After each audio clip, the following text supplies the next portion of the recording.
Ungwame kunduja Kongo.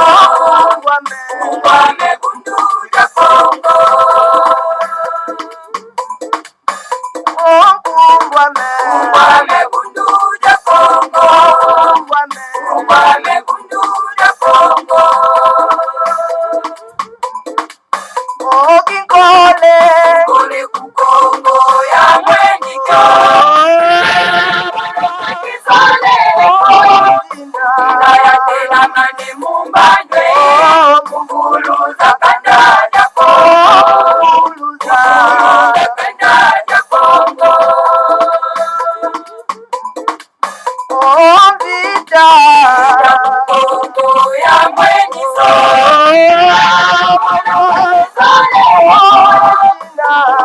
Tela mani mumbandwe. Mwana vita kukongo. Mwana vita kukongo. Kiaje Ya mwenyika.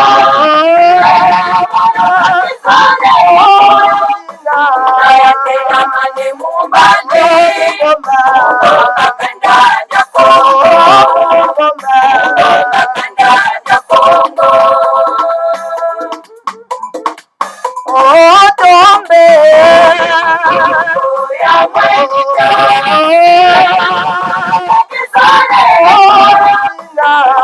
Tela mani mumbandwe. Ungwame kunduja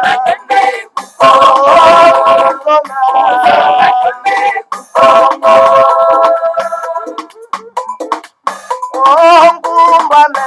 Ungwame kunduja Kongo. Ungwame kunduja Kongo. Ungwame kunduja Kongo. Ungwame kunduja Kongo.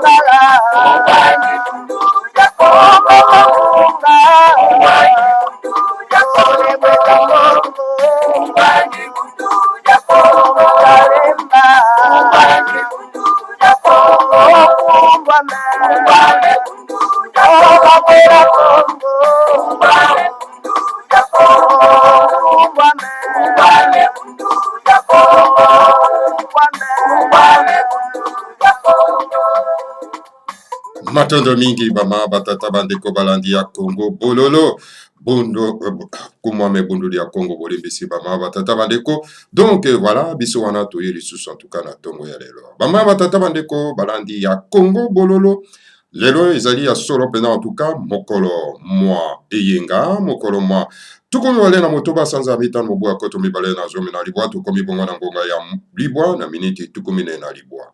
Alors, ezali wabino mbuta bopele bobala elingi koloba malamu koloba toye lisusu en tout cas na tongo ya lelo mpona ete tokoka solo pena en tout cas kosolola sema mwa mikolo eleki ebele toyokani te bamama batata bandeko compte tenu na bamisala toza nango na kati na mboka oyo bamama batata bandeko. Alors temps oyo tosali poso mobimba epermete biso te mpo tokoka solo pena en tout cas koya na kati na Congo bololo mpona ete tokoka kopesa bino basango ya mboka. Lelo, en tout cas, bama batata bandeko avant ke to banda, napesi bino banso ba yenge, ba losako, ba mbote na bino banso. Alors, vraiment, esengo na ngai ezalaka tango, en tout cas, tokutanaka na bino, pona ete tokoka solo pena en tout cas, kosolola kopesa bino basango po ebele bazelaka solo pena Congo bololo. Congo bololo na bao basi bamela basi bakangolama, mais ba oyo, en tout cas, bazano na bokono, ezalaka bololo makasi mpona bango bama batata bandeko bana lisanga atimati Congo bololo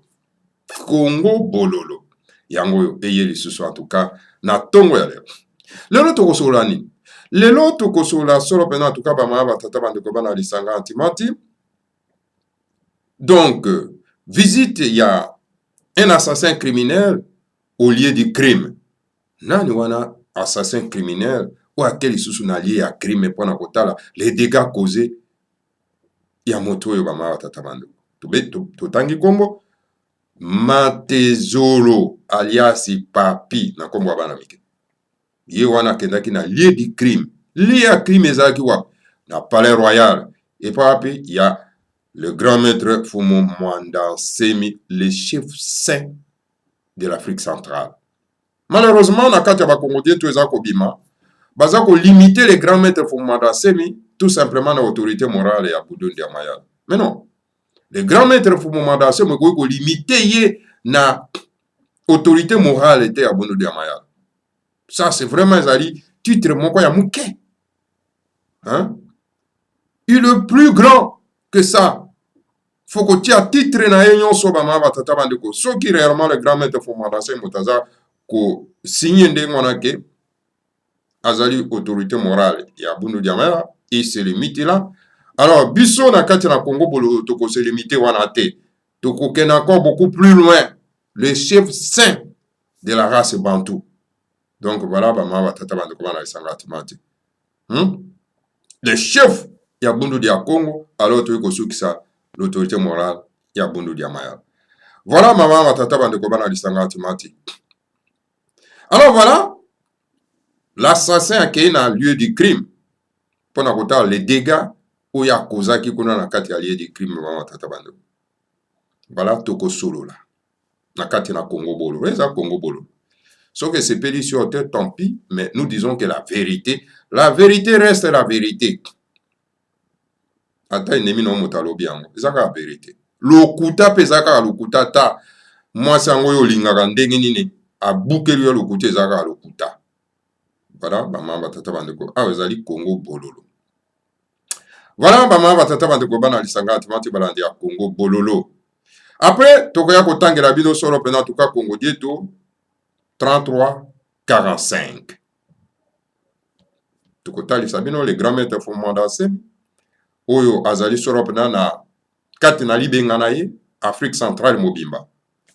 Pamba te ba historien ba kosi biso abino écoutez na kati ya République démocratique du Congo toza na 400 tribus.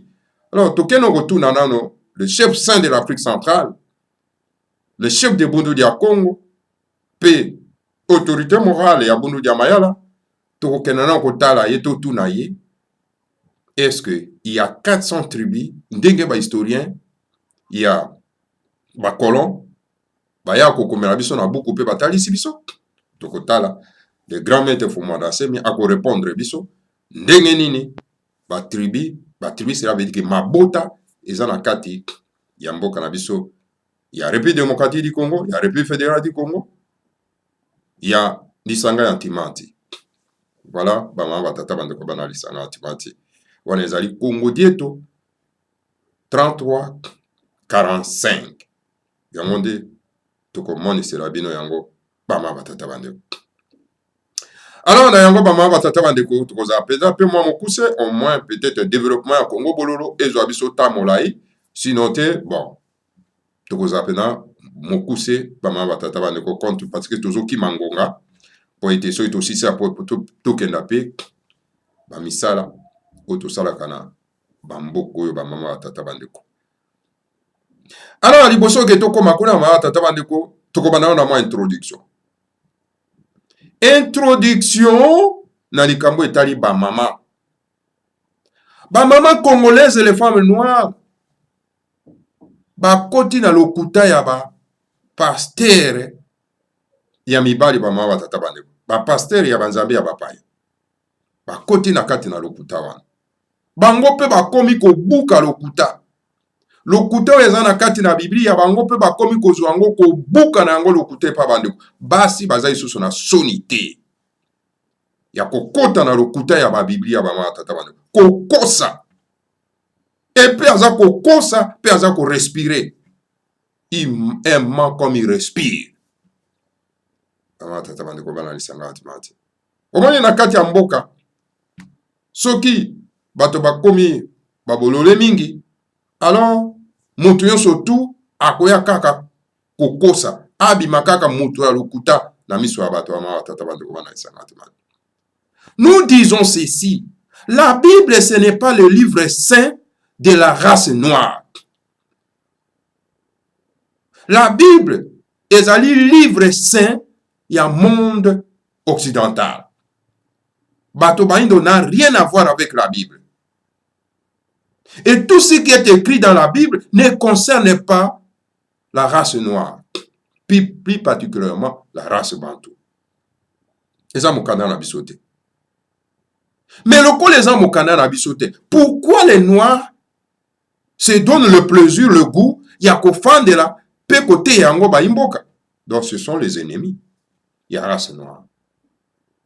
Toute personne, une femme ou un homme noir, ou à se permettre qu'on vende liboso na bato na bande konaye ba indo pour na côté ya ye mokanda oyo ya ba colon otobengi la Bible azali ennemi éternel ya moto moindo ba ma batata bande azali un criminel azali un terroriste azali ndoki bino kena oluka ndoki ayer oh non ndoki aloki ngai mais ndoki ezali moto oyo aza côté yo mateya oyo eza ko bungisa yo oza ko kimisa yo musika na bakoko na yo aza ndoki voilà ndoki wana e ba mama wana baza ko fungola bambanga na bango pona kovanda koya kote ya ba ndeko na biso mokanda oyo ya bapaya baza ba ndoki ba criminel sikoyo ba criminel ba terroriste basaka na bango ni boy bisana ngai ba terroriste ba criminel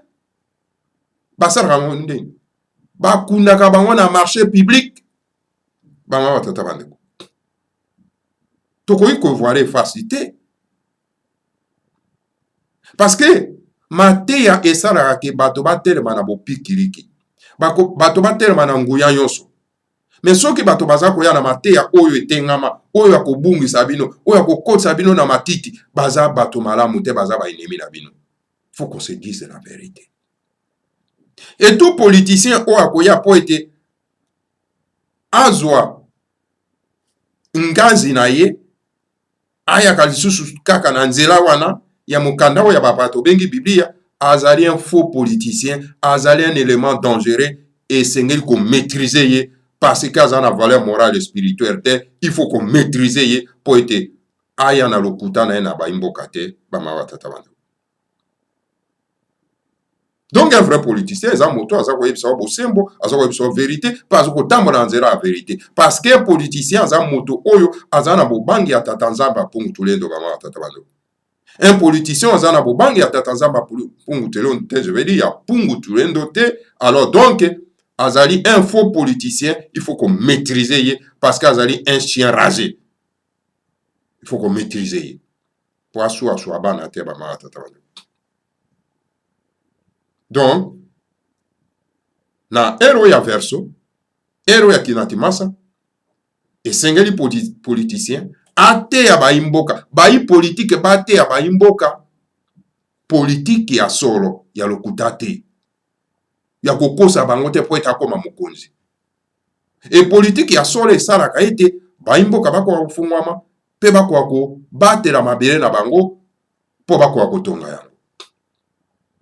Alors, garde aux femmes oyo baza koya kokoma na niveau ya kokota na mosala ya lokuta ya ba pasteur charlatan bama batata bando. Voilà un peu mon introduction. Tokoki kopesa bino solo bama batata bando.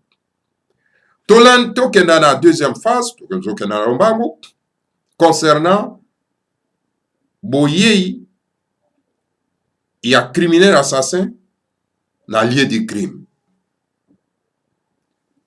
Mantezolo, boyebi très bien, akendaki na lieu du crime, akendaki solo penda ko visiter le grand maître Fumanda Nsemi pona ete baluka réconciliation. Nayoki de gauche à droite, ba mususu ba moto créneau, hein, pour dire que bon voilà, na bokoko na biso zandenge wana singa ya libota eninganaka kasi katanaka te. C'est la foutaise. C'est la foutaise.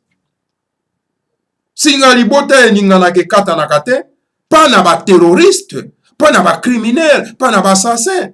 Matezolo c'est un assassin. Si Fumanda Nsemi n'avait pas la protection ya Bakuru, comme dit lui-même le grand maître Fumanda Nsemi, on n'allait pas le voir aujourd'hui vivant. Oui, bisangai.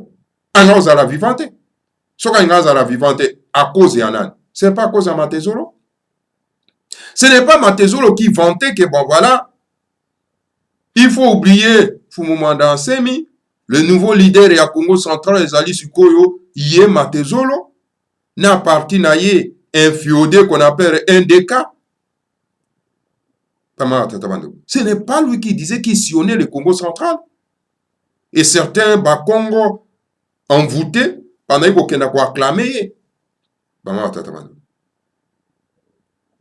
Il disait que Fumumanda Nsemi n'est plus, il n'est plus vivant. Il est 2 ans dans le passé, il est mort. Alors, na guerre oyo, ba influja ki le grand maître Fumumanda Nsemi na kati ya bunker na ye, na palais royal. Et nos frères de Makessa, oh ba père de vie, est-ce que ba ko revenir lisusu? Bon ba bukana makolo, est-ce que makolo na bange kozonga lisusu? Oh ba miso ekufi, ba ko miso na bange kozonga lisusu. Et qui a causé tous ces dégâts? C'est cet homme-là qu'on appelle Matezolo. Et vous venez d'avoir vos adages que non, Singaribote Ninganaka, Kasekata Nakate, c'est la foutaise. Singaribote Ninganaka Nakate, na bateau va commettre crime. Mais bateau va commettre crime et Sengeri va foutre à crime na bango. Car la loi sacrée de Benakongo dit, lait pour lait, dent pour dent. On a mobé quoi tatanzami. Dino na dino, diso na diso. Au premier, Sengeri peut pas bomber. Parce que tu es un criminel, un terroriste. Bato ba kofi likolo na yo. Au bomi si bato likolo na yo. Posa ko s'inventer partout na Congo central. Parce que tu étais protégé par un terroriste criminel Hippolyte Kanambe. Mona touti rwandais. Ok, na mobeko ya babena Congo balobi ete mopaya koki jamais kosimba mutu ya mboka. Mais yo, oyebi mobeko d'ailleurs kutoza na yo, mwana ya ba grise ya bapaya, ya Branham, une secte. Alors oyebi na yo mobeko wana te. Bama tata banda. Bana isanga antimati. Alors, comme ça, les gens qui nous amènent des théories infiodées, il y a que non, Singalibote Ningana et Katanagate, Singalibote Ningana et Katanagate, pas avec des criminels. Les criminels doivent payer le prix de leurs crimes. Les terroristes doivent payer le prix de leur terrorisme. Yo moni ba terroriste partout na kati ya mokili na Europe, awa na Amerika wapi, yo moni pardon ezalaka na bango. Il n'y a pas de pardon avec des criminels. Et voilà, ceux qui totali ba image oyo moto babengi Matezolo la kele kota les grands maîtres, les chefs saints de l'Afrique centrale, de la race bantou. Le grand maître azakolo ye pas azakolo. Et c'est moto andemo esengele ki doko fuka misaye penda ma bolongo. Il pouvait même pas s'asseoir na kit devant les chefs saints de l'Afrique centrale. Non, ça m'a donné vraiment une colère immense. Une personne comme ça, on ne peut pas réconcilier avec lui. Parce que c'est un terroriste. C'est un terroriste. Sans regret. Sans compassion. Mais avec arrogance. Non, c'est pas possible.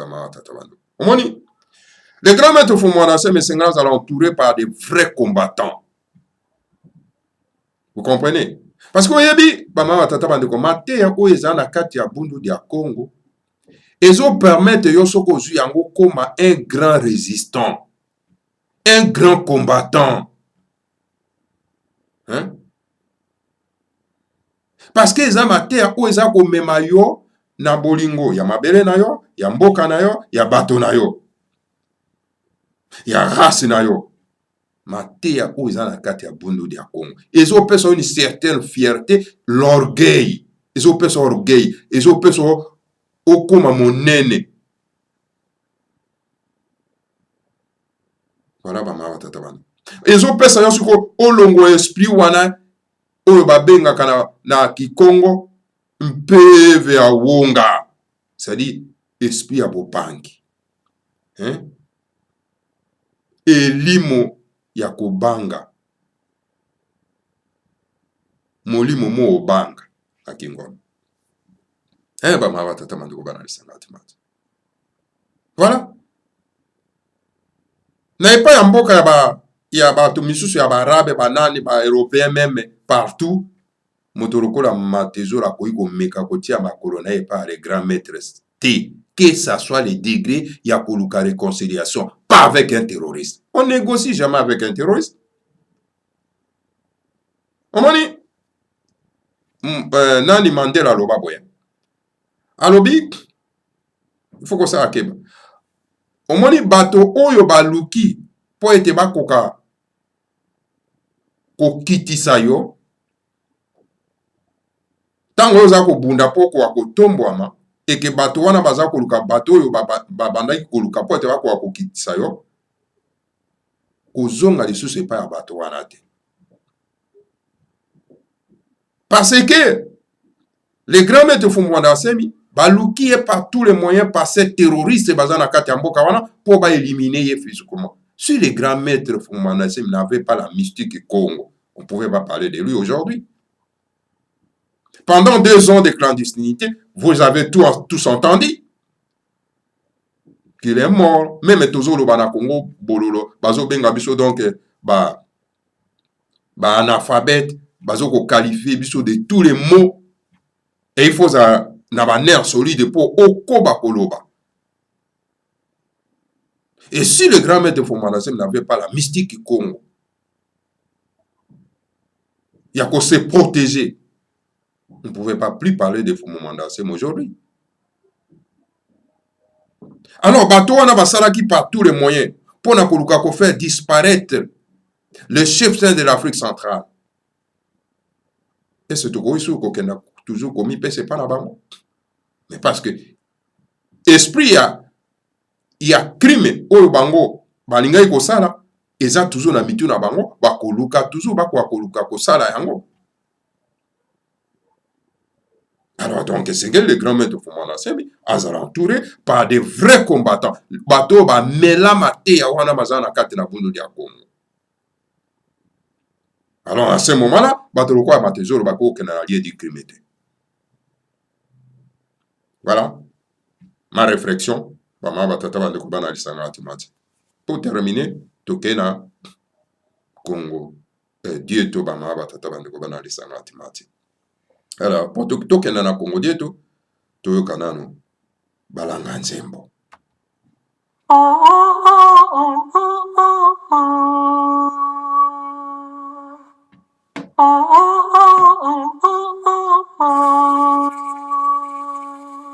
Okindoki kasolanya mwananga nikuluwosi nikatina kumakali moswali na moflepewo tamusola nzonzi mufopela mapasi zimolanga kamu ngoloka sopi otufuti nifutu wa busengi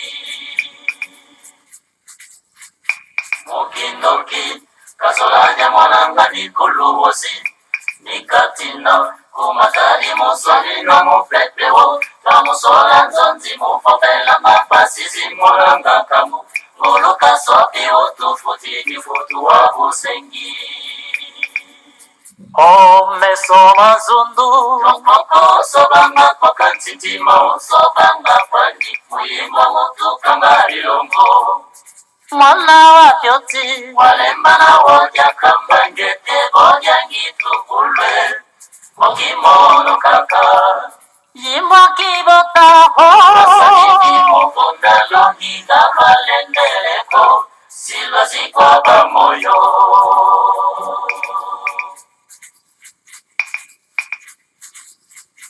Mumafongo mawe tradisi nyalo yalo latatu Mafovela nitunza moja zane mwana nzemi Kabakanga makela fonto andi efilanga mumeso Mama soda yo fule tumbangi mama dada Mumafongo mawe tradisi nyalo yalo latatu Mafovela nitunza moja zane mwana nzemi kabakanga makela konzo andi evilanga mumleso mama soda yovule tumbangi mama tata kwa mahembo kipenzi okoko sobanga kokansitima sobanga kwandi muyimba mutu kangarilongo mwana vyoti he mwana wonya kambange tebonya ngitukulwe wakimono kaka yimbwa kibota kalengeleko silwa zikwa bamoyo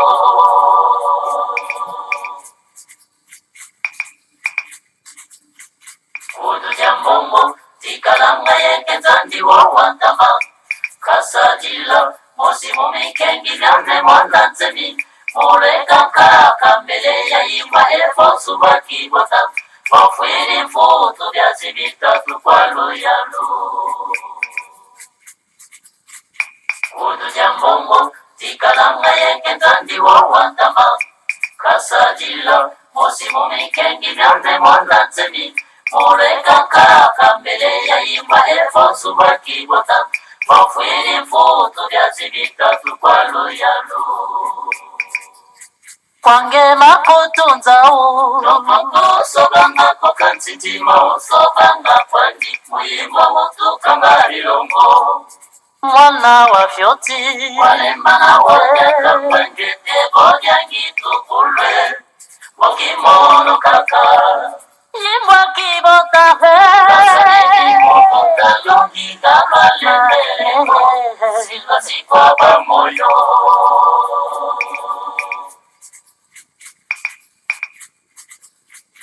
Mongo zame sansa koti sabana sikulu byambote Wamelika fase yesu da pelika mulungu kangangu Obana nungisa lufono lwa muja oye muluka sofi Usako mono lwa melo na tatu kanseke mupau Mongo zame sansa koti sabana sikulu byambote Wamelika fase yesu da pelika mulungu kangangu Obana nungisa lufono lwa muja oye muluka sobi Usako mono lwa melo na tatu kanseke mupau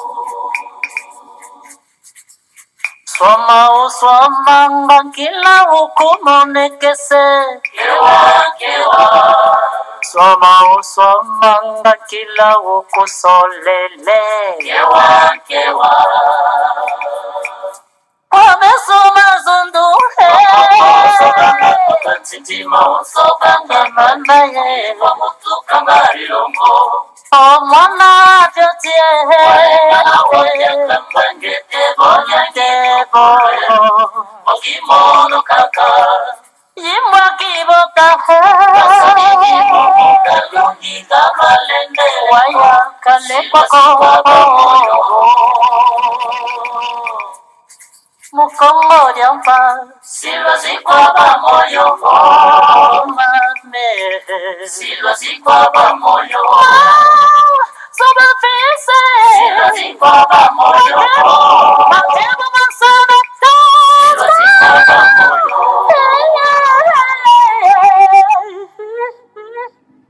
Matondo mingi en tout cas na balanga nzembo matondo mingi en tout cas bama batata bandeko baladi ya Congo bololo tozongi lisusu bama batata bandeko pona phase na biso ya suka donc totangela bino solo pena Congo dieto 33-45 et puis le grand maître Fumwanda Semalobi les tribus de l'Afrique centrale mabota ya kachopa ya kati ya bana isanga antimanti. La sagesse Congo enseigne que les Bakongo sont les 3 enfants de l'ancêtre Congo-Nimi. Ces 3 enfants sont Tsaku, qui était le grand prêtre de la religion traditionnelle Congo, Panzu, les forgerons, qui était l'homme de la science et de la guerre, Nzinga, Muzinga, qui était donc les politiciens. En d'autres termes, Ntsaku Panzu Nzinga, c'est la religion, la science et la politique. Pona kolimbona na baimbo kawalu bakalingala. Alors bi, na kotale la lolenge ya mokili ya Congo. Donc yango kuna ezali koteya solo pena tuka baimboka ke bakongo bazali solo pena bana misato ya koko ya yambo na kombo ya Congo Nimi. Alors bana misato wana bango kombo na bango ezali Ntsaku Panzu Nzinga. Alors Ntsaku yazalaki solo pena en tout cas moko ya monene, grand prêtre monene solo pena en tout cas ya bonzambe ya bakoko na biso. Alors Panzu donc yazalaki moto ya misala ya maboko bama batata bandeko donc na likambo etali solo pena en tout cas boyebi la science vraiment donc wana ezalaki donc Panzu pe na likambo etali bitumba ndenge nini ya bitumba so eza na mboka bama batata bandeko esengeli koinvoke Panzu. Alors ngana bakisi wana bama batata bandeko le grand maître alobika ke Panzu yazalaki solo pena moko o itali solo pena na musala etali science na makambo etali bitumba. Et alors muzinga ndenge babengaka solo pena na Chiluba yazalaki solo pena moto oyo akambaka mboka, un grand politicien monene bama tata bandeko bana lisanga atimate soki bino bo oyebaka te. Alors en d'autres termes en tout cas tobengi ye solo pena tobengi Ntsaku Panzu Nzinga, donc bangonde ba grand prêtre bama tata bandeko. Donc engi koloba bonzambe, la science pe na politique. Ntsaku Panzu Nzinga bonzambe, boyebi c'est-à-dire la science, et puis na kokamba c'est-à-dire la politique.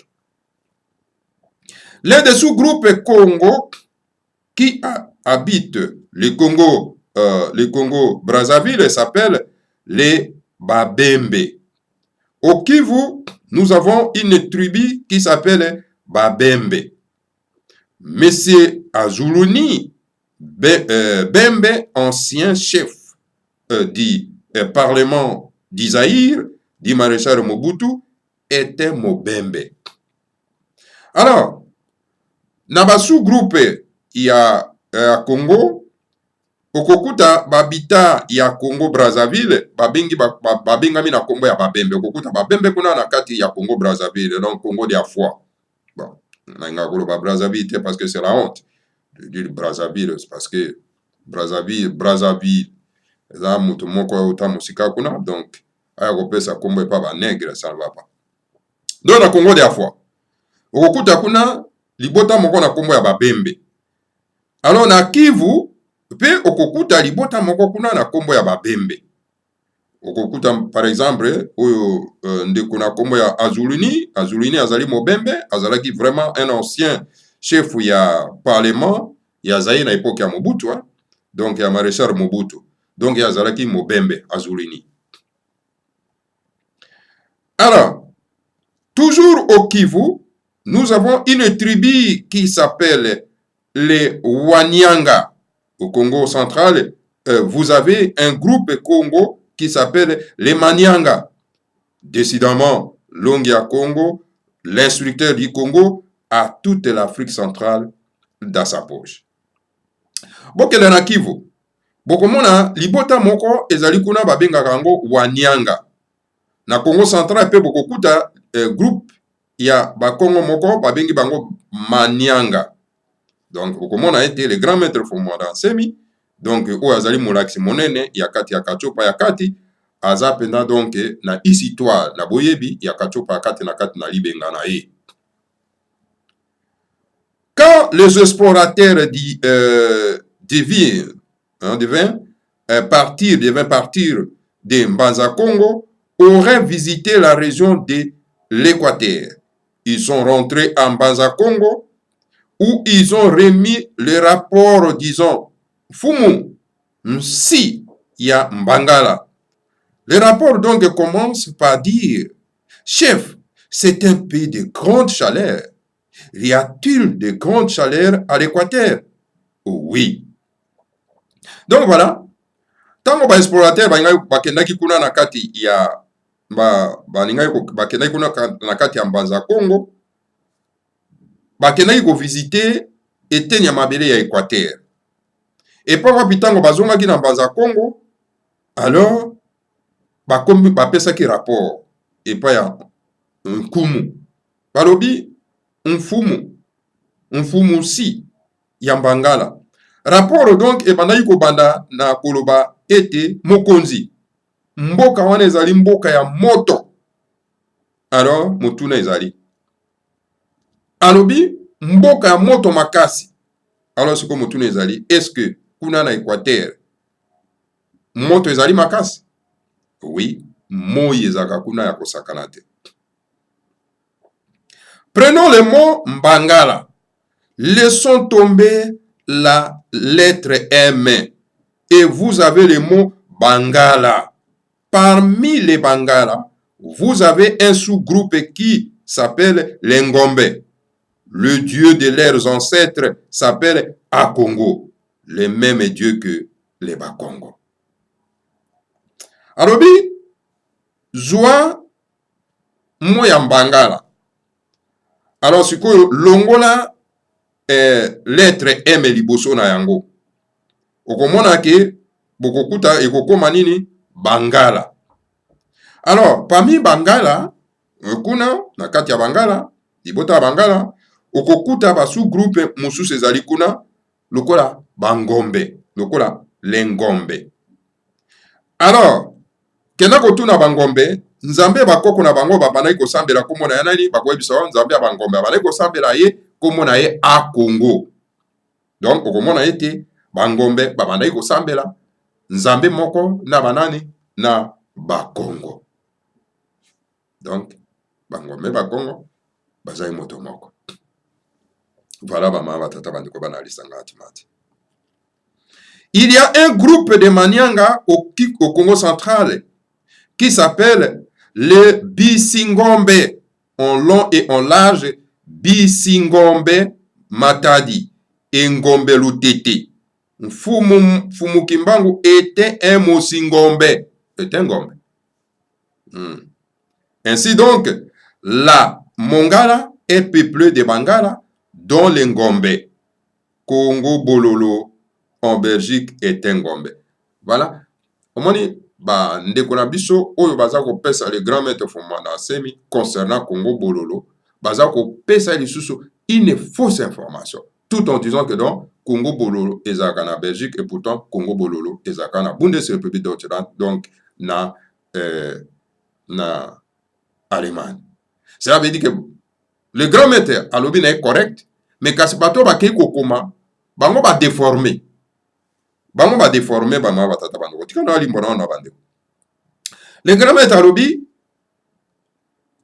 na mboka ya Congo central okokuta groupe ya Bakongo na kombo ya Manianga. Alors bango babengami ba Bisingombe. Bon, to lo ba vraiment na molai babengi bango ba Basingombe Matadi, ou bien et puis na banani na ba Ngombe Lutete, Basingombe Matadi na Bangombe Lutete. Fumu Kimbangu, le grand prêtre, donc azalaki na ye nani un Mosingombe. Donc Fumu Kimbangu azalaki un Mosingombe. Zomona ke Fumu Kimbangu c'était un Ngombe. Fumu Kimbangu c'est un Ngombe. Comment? Fumu Kimbangu azali Ngombe. Bama tata bandeko bana de sangati manti.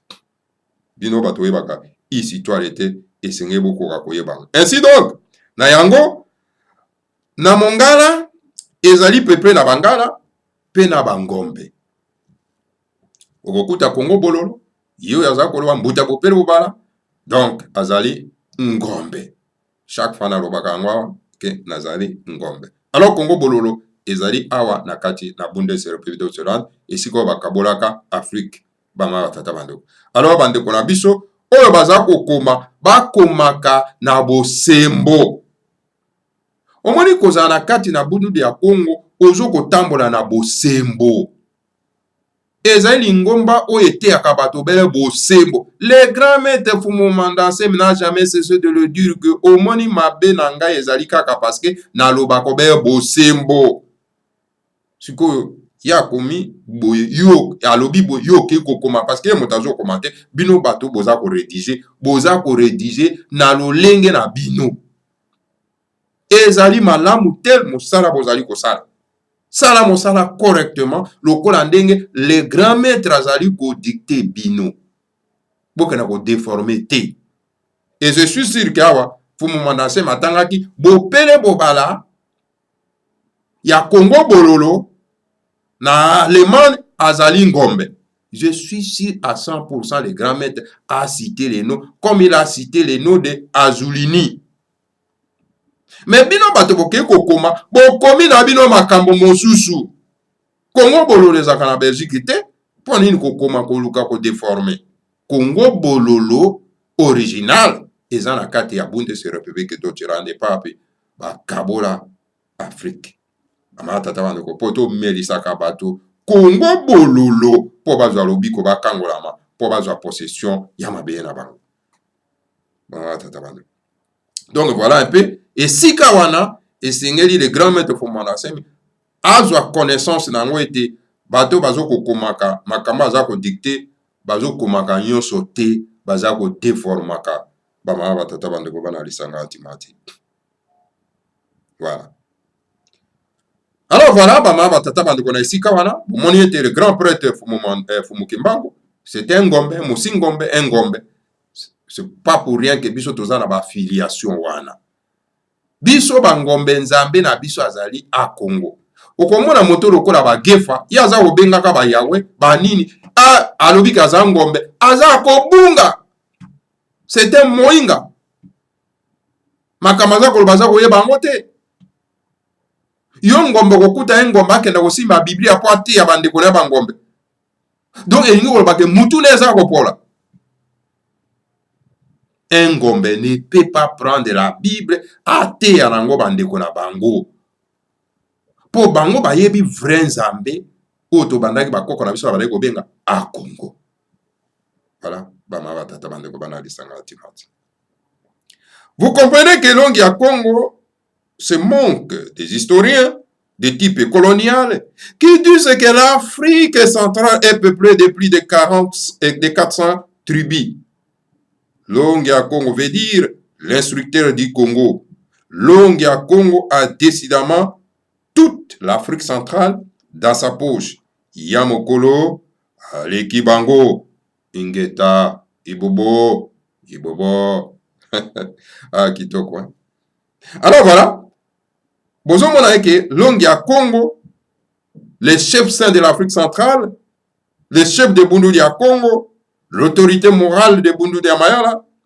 Donc, azako semuka, azako sekaba, historien oyo, mutu etikara soro pena na ya mokili na mampoto, nzote kena na Afrique pona kopesa kabato ba histoire ya lokuta.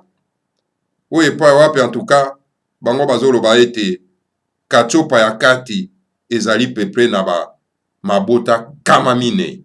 Tara lokuta na bango ba mabata bandeko. Alors donc, le grand maître Fumu Mandanse ou azali molakisi monene ya Congo, hein? En tout cas, ayebi kachopa ya kati inyo sotu na kati na libenga na ye bama batata bandeko.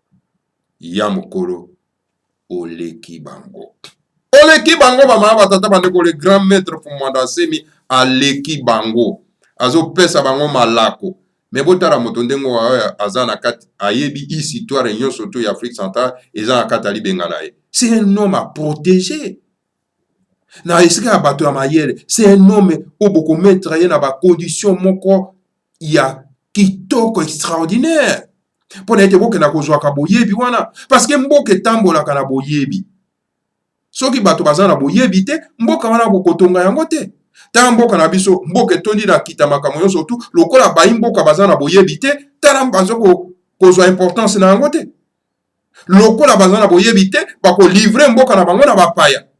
Un commandant Raos, un Zambien naturalisé belge, aza kokenda koteka zamba ya Équateur. Mais soki bayi mboka ya Équateur bazalaki na boyebi, mais commandant Rance akosala ata 24 heures te isengeli balekana na ye, parce que aza ko compromettre l'avenir ya bana ya Équateur ya kobebisaka kotekaka mabele na ye na epa ba chinois koteka bazamba na epa ba chinois baza ko raser parce que bana tina te esengeli ba raser ndenge balingi po bakina kotunga mboka na bango. Mais parce que bayi mboka baza na boyebi te, baza komona yango normal, baza kobebisa mabele na bango, baza kobebisa bazamba na bango. Alors moto akopesa bino boyebi lokola les grands maîtres fumbanase esengeli toute la race bantou ya ko protéger, ya ko tirer la haute protection. Et tout criminel ou akokenda ko s'approcher à côté na ye esengeli ko saisir ye. Mais lokomona lokola bandeko na biso ba wapuna ba nani baza ko protéger criminel terroriste lokola moto ba bengi matezoro o balingai ko lâcher ye, ko lécher ye plutôt je vais dire na ba makesa mabondo de Congo devant le palais royal. Non. Nous, les vrais combattants, on n'acceptera jamais ça. Voilà, bama batata bandeko ezali Congo bololo, soki omeli yango, bon, soko moni teza bololo mingi, kangaka ya motema, alors donc, okokangola mamalamu.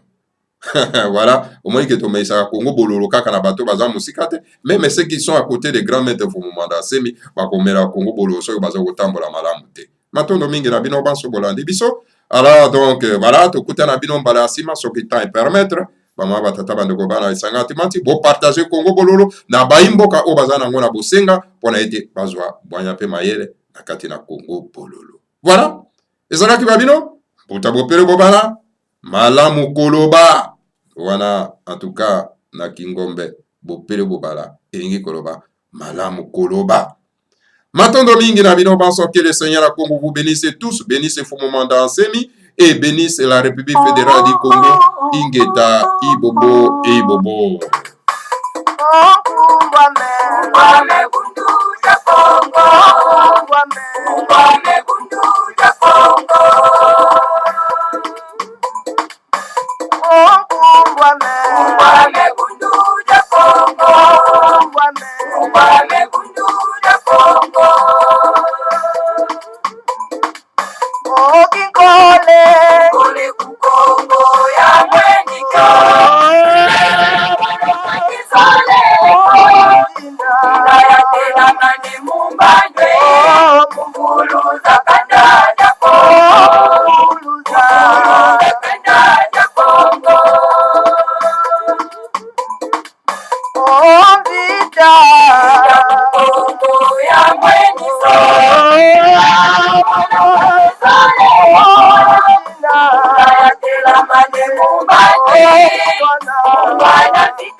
Oh,